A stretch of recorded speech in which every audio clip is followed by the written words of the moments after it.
My name is Matthew Lowell. I'm 48 years old. I've worked in finance for over 20 years, built a quiet, secure life. The kind that doesn't scream success, but radiates stability.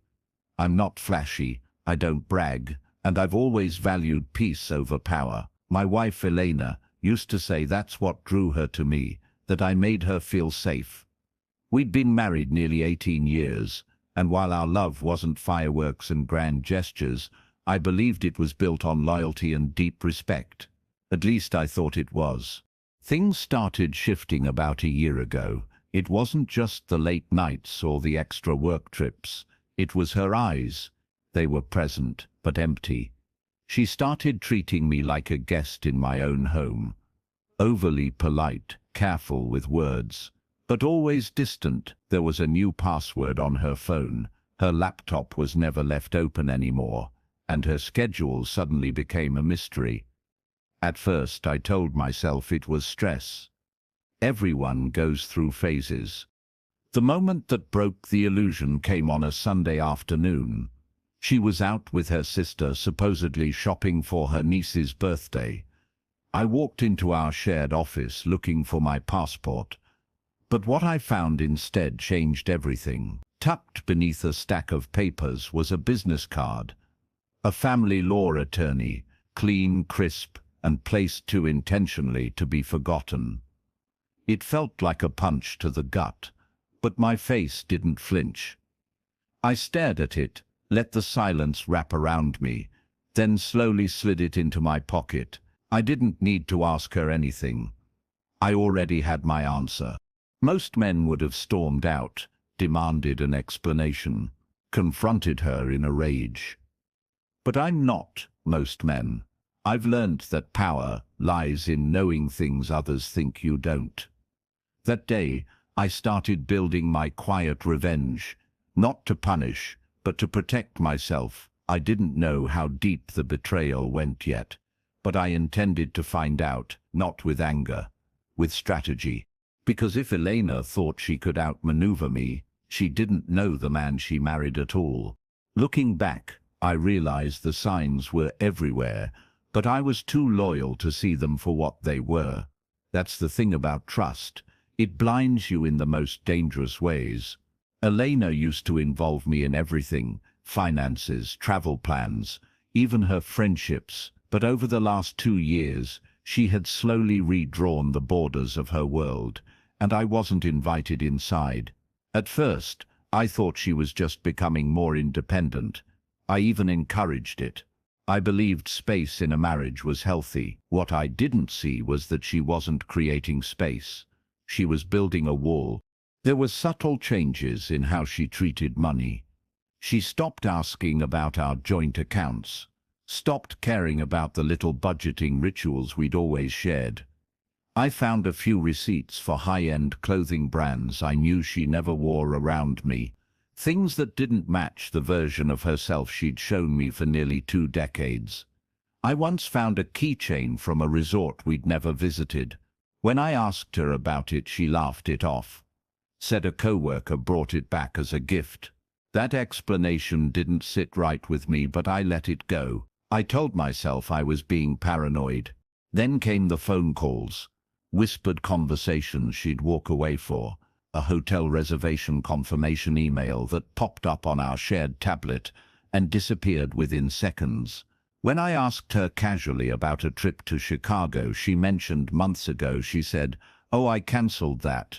But I'd already seen the hotel confirmation, same dates, different city. That's when the first real crack appeared in my calm. But I didn't press her. I knew silence would give me more than accusations ever could. I started reading more carefully between the lines. She mentioned meeting with her mentor, more often always on Thursday evenings. But the name, the details were always vague. It was always he or they, never someone specific. I never saw receipts, no texts, no emails. What hurt the most wasn't that she wanted to leave. People fall out of love. It happens. What gutted me was the quiet deception, the way she pretended everything was fine while she crafted her exit behind my back. That lawyer's card didn't fall out of the sky. That wasn't her first visit. She had a plan. And that meant I had to build one too, quietly, thoroughly, without leaving a single trace. I slept beside her each night like nothing had changed. I kissed her forehead like I always did. But inside, my mind was already moving pieces on a chessboard she didn't know existed. If she was ready to treat our marriage like a business deal, I was ready to treat it like a merger with exit clauses, asset protection, and complete control. This wasn't going to end with slammed doors or screaming matches. It was going to end with precision. I wasn't going to lose everything I built just because she thought I'd be too stunned to act. The morning after I found that lawyer's card, I went for a walk instead of my usual workout. I needed the silence, the clarity. I walked for nearly an hour with my hands in my pockets and my mind racing, not from fear, but focus. If she was this deep into planning, I had no time to waste. The first step was information.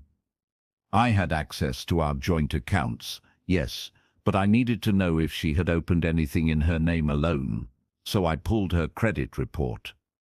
Quietly, legally. Then came the real move, protecting my assets. I didn't drain accounts. That would have been obvious.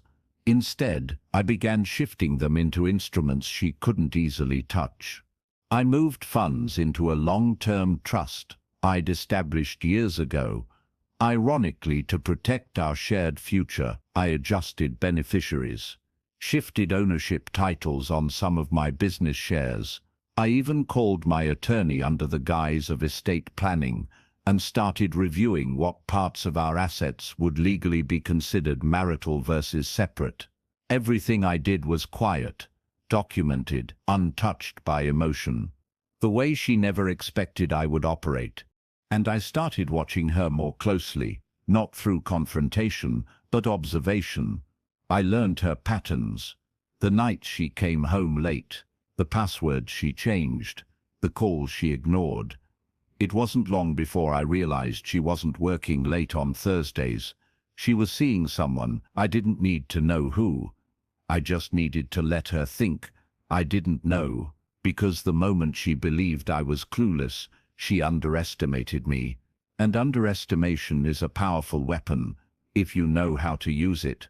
But perhaps the most important thing I did was detach emotionally. I stopped needing answers. I stopped hoping she'd come back. I let go of the illusion that we were still partners. And when I did, I found something dangerous: clarity.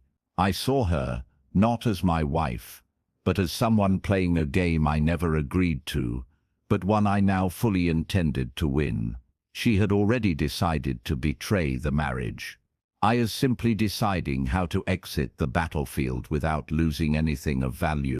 Because if she wanted to burn it all down, I would make sure I walked out untouched, silent, and one step ahead. 2 weeks after I began moving my assets and building my case, I noticed a shift in her behavior.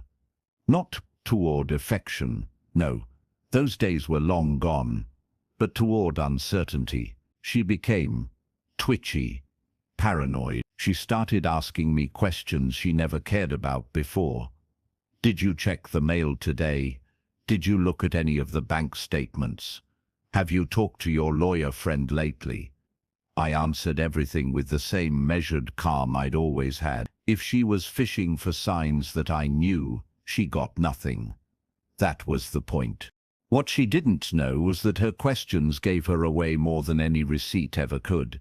She was trying to gauge if I had caught on, trying to keep the upper hand. But she didn't realize that I'd already neutralized every angle. I'd created backups of all our shared documents, financial records, property deeds. I'd already set up a meeting with my own attorney under the radar. The house, which she assumed she'd get because she was the primary caregiver of our home, was in a trust my father helped me establish years ago. She didn't even know it wasn't legally mine anymore. The Thursday she came home late again, I was sitting at the kitchen table reading a book, calm, serene. She looked surprised, almost unsettled. "You're still up?" she asked, hanging her keys like she always did. "Yeah," I said. "Couldn't sleep." I looked her in the eyes. No accusation, no bitterness, just presence. And for the first time in years, I saw something in her face I hadn't seen in a long time: fear. She didn't know what I knew, and that terrified her more than any confrontation ever would. A few days later, I accidentally left a legal pad open on my desk, one that had scribbled notes about asset division, divorce proceedings, and something vague about filing in advance. I didn't need her to see it. I wanted her to notice it, and she did. That same night, she didn't touch her dinner. She went straight to bed, locked the door, something she hadn't done in our entire marriage. That was the moment the game shifted. She no longer felt in control. She knew something was slipping. And when people feel the walls closing in, they make mistakes. She began checking her phone constantly, even deleting call logs in front of me. She turned off read receipts. She even started being oddly affectionate, offering back rubs, asking if I wanted coffee, making breakfast. It was all a performance. I accepted the gestures with a quiet nod, knowing full well they weren't rooted in love. They were rooted in panic. She didn't know what I had on her. She didn't know when it would come. And that's how I wanted it. By now, I had already updated my will, protected my business holdings, and re-rated my retirement assets. Every financial thread that once bound us had been rewired to keep her out. All that remained was timing. I didn't want to strike in anger. I wanted to end this with poise. She thought she was pulling strings, but she was tangled in mine. The real unraveling didn't come from a single event. It came from pressure, quiet, invisible pressure. The kind that doesn't shout, doesn't announce itself, but weighs heavily on a person's every move. Elena began slipping. She cancelled one of her Thursday outings and stayed home, pacing the living room like a ghost. She started checking the mailbox obsessively, even though most of our bills were digital. She hovered near the door when I came home, like she was trying to read my face before I said anything. That's when I knew she was expecting the hammer to drop, but didn't know when or how. I had no intention of throwing the hammer. That's not how I operate. I don't destroy, I reveal. And so, I let her sit with her own unraveling. I scheduled my legal filing for a Friday morning. Just after she left for one of her mentorship dinners, my attorney submitted a full petition for divorce, complete with documentation that outlined the reclassification of assets, evidence of her financial concealment, and a pre-written statement of my intention to separate amicably with no public conflict. I wanted nothing from her, not even the furniture. The next Monday, she received the envelope. I watched her open it in the kitchen. She stood there for a long time, frozen. Then, without a word, she walked into the bedroom and closed the door. No tears, no screaming, just silence. A silence so thick it almost made the air hard to breathe. For the first time in years, she had no control. She wasn't the one leaving anymore. She had been left. But with dignity, and that was the part she didn't know how to process. Days went by without confrontation. She avoided me entirely, and when she finally did speak, it wasn't to ask why. It was to ask, "How long have you known?" I didn't answer, not because I didn't have one, but because the moment she asked, it became clear that the power had already shifted. She didn't need my words. My actions had spoken for me. She wasn't facing the man she thought would break. She was facing the man who had already rebuilt his life without her in it. The financial shock came next. She called her lawyer, only to realize most of the assets she expected to fight over had been moved beyond her reach. Legally and cleanly, the accounts in her name were untouched, as I'd promised, but everything else, the house, The stocks, the long-term trusts, were protected. There was nothing for her to win. No battlefield left to fight on. Just a clean, quiet surrender. And I didn't gloat. I didn't celebrate. I simply went on with my life peacefully. That was the real victory. Not in taking her down, but in walking away intact, untouched, and unshaken. Her betrayal didn't ruin me. It refined me, and without ever raising my voice, I had made sure she would never forget the day she realized who I really was. In the weeks that followed, the house grew strangely quiet. Not the cold kind of silence we'd been living in before, but the stillness that follows a storm. Elena stayed in the guest room. We shared the same space but lived in different worlds, and for the first time in a long time, I felt like I could breathe. No tension, no guessing games, just clarity. She didn't try to fight the divorce. There were no desperate pleas, no bargaining, no guilt trips. She simply signed the papers. I think she knew deep down she had already lost the moment she underestimated my strength. I spent a lot of time walking those first few mornings, watching the sun rise through trees. I used to pass without noticing. Peace isn't something you feel all at once. It arrives in fragments. A clear thought. A steady heartbeat. The feeling of not having to look over your shoulder anymore. That's what I was building now. Not just a new life, but a quieter mind. One that wasn't bracing for betrayal. One that didn't shrink itself to make someone else comfortable. Friends asked if I was angry, if I felt betrayed. Of course I did, but emotions don't get to steer the wheel forever. What mattered to me was how I responded, not to her, but to myself. I had honored my vows until the last possible moment. I had tried to protect what we built, but when it became clear she had already left in spirit, I didn't chase her. I protected what I had left, my dignity, my assets, and my peace. That is the kind of revenge no one sees coming. I moved into a smaller place, one I could call mine, and mine alone. No echoes of shared memories, no lingering scent of resentment. I filled it with simplicity, a new leather chair, a piano I hadn't played in years, bookshelves I actually had time to enjoy, and most importantly, silence, the kind of silence that doesn't haunt you, but heals you. She reached out once, a short message, no apology, just a question. Did you ever stop loving me? I stared at the screen for a long time, then turned it off. There's nothing more to say when the answer doesn't matter anymore. Love is a choice, and I had chosen to love myself. Finally, fully, quietly. In the end, I didn't ruin her. I didn't expose her. I didn't need to. Life has a way of showing people who they really are. My job was never to punish her, it was to free myself, and I did. Without shouting, without vengeance, just silence, planning and peace. That's how I won. It's strange how people start reaching out once the news spreads. I didn't announce the divorce. I didn't post anything, didn't tell friends or colleagues beyond what was necessary. But somehow, word trickled out.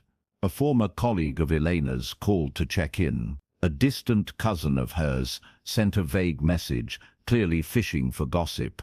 I ignored most of it. I had no interest in turning our quiet ending into a public play, but their curiosity revealed something. They weren't shocked that we divorced. They were shocked that I had been the one to leave. Even more revealing was how quickly her circle began to distance themselves from her. People I'd seen at our dinner table now crossed the street to avoid conversation. I heard whispers. Apparently the man she had been seeing had pulled away. Cold feet, said he, didn't sign up for the mess. That's when the tide began to turn. For so long Elena had operated with the illusion that she was always one step ahead. But illusions don't hold up under pressure, and her carefully curated image was beginning to dissolve in front of her. She tried reaching out again. Not directly, but through mutual friends. Does he talk about me? Is he seeing anyone? I didn't answer any of them. Because silence, when chosen carefully, can echo louder than words. I wasn't angry. I wasn't bitter. I simply didn't care to play that game anymore. That was the part that unsettled her most. Not that I left, but that I didn't look back. One day, I received a letter in the mail. No return address. But the handwriting was unmistakable. It wasn't an apology. It was a reflection. She wrote about how she felt invisible toward the end, that she started reaching for validation elsewhere because she thought I'd never notice, and in a way she was right. I had been focused on protecting us financially, building our future, but I wasn't a mind reader. And she wasn't honest.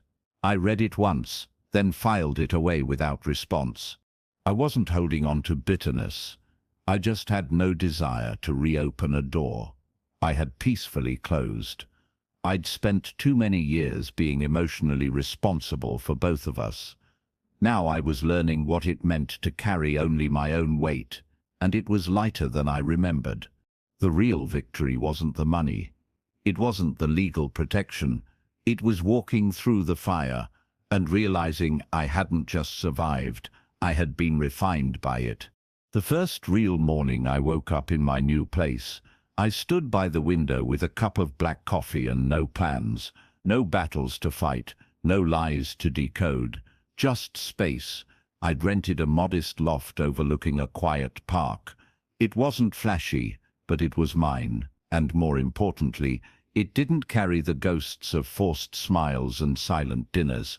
That's when I realized something vital. Peace isn't a prize you win after pain. It's something you choose, again and again, in the quiet moments when no one is watching. I had spent nearly 2 decades defining myself as a husband, a provider, a steady presence in a marriage that turned out to be a performance. Now, I was building someone new, not louder, not colder, just clearer. I got back into running, picked up an old habit of journaling, even took a weekend retreat without telling anyone. Not to escape, but to reconnect with the man who once loved solitude without guilt.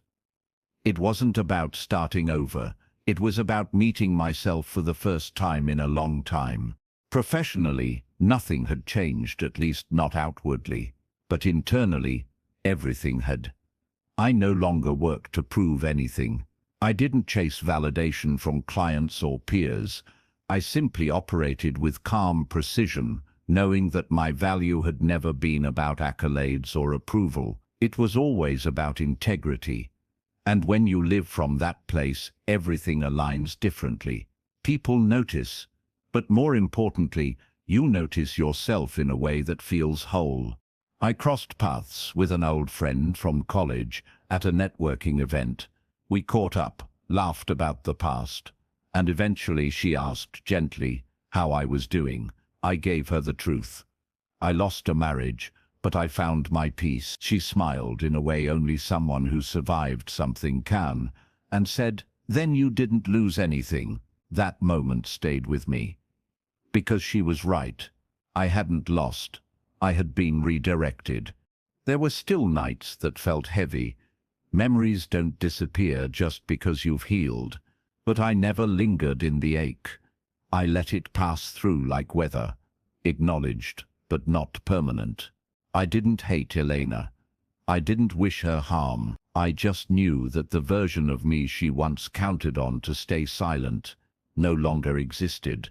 And that realization that I had been broken open, not broken down, was the foundation of everything that came next. It came on an ordinary Tuesday, late afternoon. I was organizing old files when my phone buzzed. A name I hadn't seen on the screen in weeks. Elena. I stared at it for a few seconds, debating whether to answer, but something told me it was time. Not for her, but for me. I picked up, said hello, and waited. Her voice was shaky, quieter than I remembered. Not broken, but searching. She didn't make small talk. She just said, "I know I have no right to ask, but can I talk to you? Just once." We met in a quiet cafe we used to frequent during better years. I arrived first, ordered black coffee, and sat by the window. When she walked in, she looked different, not physically, but in posture. There was no performance, no confidence mask. She looked human, tired, and perhaps for the first time, truly honest. She sat across from me and didn't speak for a full minute. Just looked at her hands like they held the apology she didn't know how to unwrap. "I didn't expect you to leave," she finally said. "I thought you'd fight me, yell, beg. I thought I knew you." I nodded slowly, letting her speak. "You were always solid, always safe." I think I resented that. Her eyes welled up. I needed chaos, and when I found it, I realized too late that it didn't care about me. It just used me. I didn't react because the man she was talking to wasn't holding the wound anymore. I had let it go. Then she said it. The one thing I never thought I'd hear: "I'm sorry. Not just for the affair, for forgetting who you were, for treating you like you'd never leave." And in that moment, I understood something I hadn't before.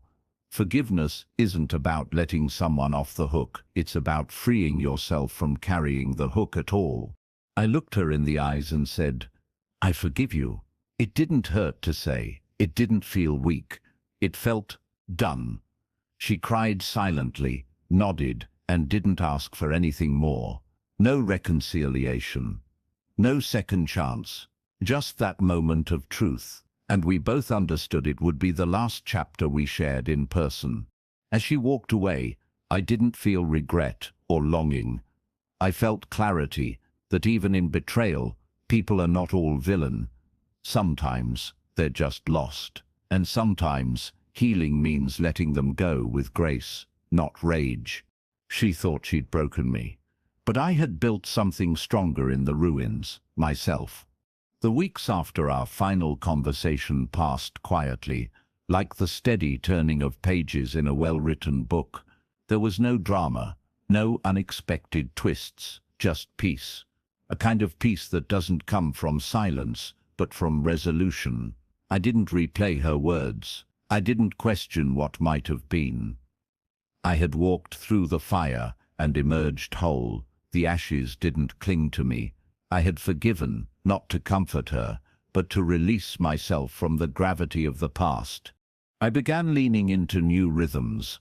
Early mornings became sacred. I started journaling again with intention, not to vent, but to witness my own evolution. I took long walks through trails I used to drive past in a rush. I started volunteering once a week, teaching basic financial literacy to young adults. Something in me wanted to give without needing to be seen. Perhaps because I had learned how it felt to give to someone who only ever took. This time, I wanted it to be different. I started reconnecting with people. Not romantically, not yet, but socially, emotionally. I rebuilt friendships I'd let fade during the marriage. A college friend invited me on a hiking trip, and for the first time in years, I said yes without checking someone else's schedule first. I began to remember who I was before I became her husband.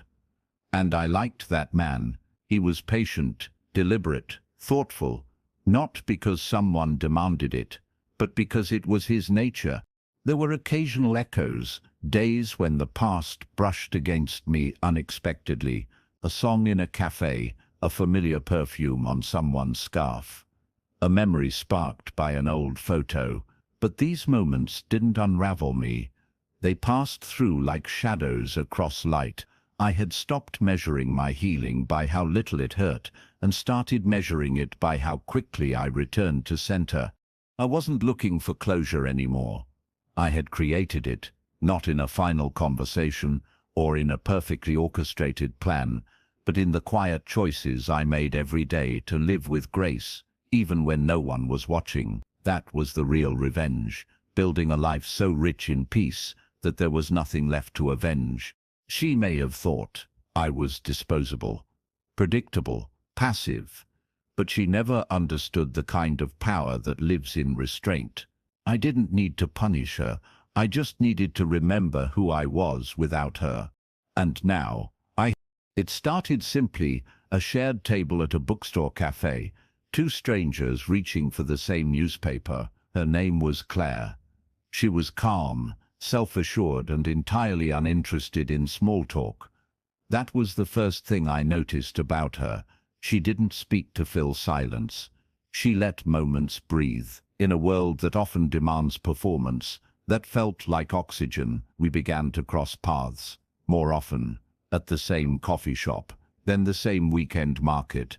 At first I assumed it was coincidence, but eventually I realized life was gently nudging me forward. Our conversations were never about the past, not hers, not mine. She wasn't trying to fix me, probe me, or ask about what had broken me. She simply asked, "What do you enjoy now?" That question stopped me more than any from the divorce ever had, because for the first time I had the space to answer it without feeling tethered to a former identity. I told her I liked early morning walks, the sound of vinyl records, black coffee, and clean, quiet spaces. She smiled and said, "That sounds like a man who's done the work." Claire wasn't flashy. She didn't fish for compliments or rehearse vulnerability. She just showed up with presence, with integrity. She had been through her own grief, her own undoing. I could see it in the way she held joy gently, never assuming it would stay unless nurtured. That's how I knew she wasn't here for the fantasy of a new man. She was here for who I was in the moment, with my past acknowledged, but not center stage. There was no performance between us, only truth. We spent one Sunday walking a botanical garden, neither of us speaking much, and yet I felt more seen than I had in years. At one point she said, "You carry yourself like a man who has nothing to prove." That's rare, and I realized something. For the first time in my adult life, I wasn't trying to be chosen. I had already chosen myself. Everything else was a bonus. I didn't rush into anything. There was no desperate clinging, no projection, just quiet companionship built over time. We shared books, shared dinners, and shared long silences without discomfort. And slowly I began to feel something I hadn't allowed myself to feel in a long time. Hope, not for a replacement, not for redemption, but for a different kind of connection. One that didn't need fixing, only tending. Claire didn't care about what Elena had done. She didn't need the story. She only cared about who I was now. And that, more than anything, reminded me that healing isn't just about leaving the past behind. It's about creating something in the present that honors everything you've learned.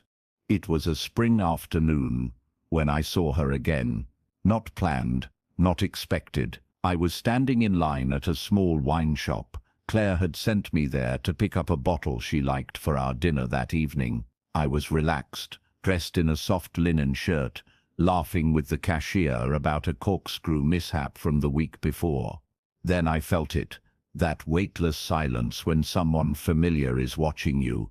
I turned, slightly, and there she was. Elena. She looked different, not worse, just older, not in years, but in energy. Her hair was pulled back the way she used to wear it when she was nervous. She clutched her bag too tightly, and her eyes, once filled with controlled confidence, now searched the room like someone who didn't know where to belong. When our eyes met, she smiled politely, but I saw it, that flicker of realization. She wasn't just looking at me, she was looking at the version of me she never got to meet. She said my name like a question, and I nodded gently. We exchanged pleasantries. Surface level, safe. She asked how I was. I said I was well. I didn't ask the same of her, not out of cruelty, but because I already knew. Some truths don't need to be spoken to be understood. She glanced at the wine, then at me again, like she was trying to match this calm, composed man to the one she had once assumed would crumble. She mentioned she was renting a place nearby. Something temporary, she said. I nodded. She didn't mention anyone else. No new partner, no big plans, just silence after that. Like she expected me to offer a bridge back into the past, but I had no bridges left to offer, only a shoreline she no longer lived on. As I left, she called after me softly, "You look happy," and I didn't need to correct her. I was happy. But more importantly, I was free. Free from needing to be understood by someone who never tried to understand me in the first place. Free from the urge to prove anything. She stood there, watching me walk away with the wine bottle in hand and a piece she no longer had access to. That moment wasn't revenge. It wasn't triumph. It was revelation. She had gambled everything on the belief that I would never leave the table, and now she was watching the man she once dismissed live a life she never had the patience or loyalty to build with him. And that, I knew, was a far heavier burden than any legal consequence could ever be. Not long after that encounter, I found myself revisiting something I hadn't touched since the early days of our unraveling. A letter I'd written during the silent part of the storm, when I still thought I might confront her. It was buried in an old journal, neatly folded. The ink faded, just enough to show time had passed. I unfolded it slowly, read the first few lines, and felt a strange ache, not of heartbreak, but of distance. The man who wrote that letter wasn't the man turning its pages now. In that letter I had poured out everything, my confusion, my suspicion, my pain. I had begged for answers she was never going to give. I had tried to explain my loyalty, hoping it would somehow evoke hers. But as I read it now, it felt like watching someone else's struggle. I wasn't embarrassed. I wasn't ashamed. I just felt grateful that I never sent it, because sending it would have been an act of desperation. And I had grown far beyond the need to plead for closure from someone who had already checked out. I didn't throw it away. Instead, I slid it back into the journal and tucked it on the bottom shelf of my bookcase. Not as a reminder of pain, but as evidence of progress. That letter wasn't a failure. It was a moment in time, a snapshot of a man at a crossroads. I honored him by not pretending he didn't exist. But I honored myself more by not letting him drive anymore. It's easy to believe that words bring healing, that if we could just say the right thing, someone might understand, apologize, redeem themselves. But the truth I've come to learn is this. Sometimes the most powerful message you can send is none at all. Let your absence speak. Let your growth speak. Let your peace be the proof that you needed no validation to become whole again. I thought about burning the letter once, long ago, as a symbolic ending, but healing doesn't always need fire. Sometimes it just needs stillness. The kind of stillness that says, I've moved on, and I don't need you to witness it for it to be real. That's what I had built. A life without her narrative in it. I never got the answers I once thought I needed, but in not getting them, I learned that peace doesn't come from someone else finishing the sentence. It comes from you putting down the pen and walking away from the page. I used to think victory would feel like a loud cinematic moment. Fireworks, applause, some grand realization that I had won. But standing now in the center of my own life, without chaos, without conflict, I've learned that the deepest victories are quiet. They aren't about proving anything to others. They're about finally feeling aligned with yourself. No more performing. No more carrying someone else's emotional weight. Just stillness, clarity, and the kind of strength that doesn't need to roar to be heard. There's a specific kind of power in knowing you were never the villain in someone else's unraveling, even if they tried to make you one. I had played the long game, not to destroy, but to preserve what mattered. My values, my dignity, my peace. And now, every step I take forward is on ground I reclaimed inch by inch. Not through revenge, but through resilience. That's the kind of power no one can take from you. Elena became a chapter I no longer need to reread. I don't resent her. In many ways I thank her, not for the betrayal but for revealing the parts of myself I might never have met otherwise. I learned how deep my patience runs, how sharp my instincts are, how capable I am of holding pain without letting it poison me. She didn't teach me that with intention. Life taught me through her exit, and I accepted the lesson with grace. Claire and I are still taking things slow, as two people who know that real love doesn't need urgency to be real. We've built a rhythm around presence, not pressure. She once told me, "You're not a man healing from a divorce. You're a man building from truth." And she was right. This isn't a recovery, it's a rebirth. Every day, I live with the calm awareness that the storm didn't win. It stripped away what was false and left behind what was essential. There's no need for vindication. The results speak for themselves. She tried to leave me in ruins, and instead I rose quietly from the ashes with a life she'll only glimpse from a distance. And the man she thought she knew, the one who would never walk away, the one who would beg, plead, collapse, he no longer exists. What stands in his place is a man who chose self-respect over retaliation. A man who said nothing and won everything.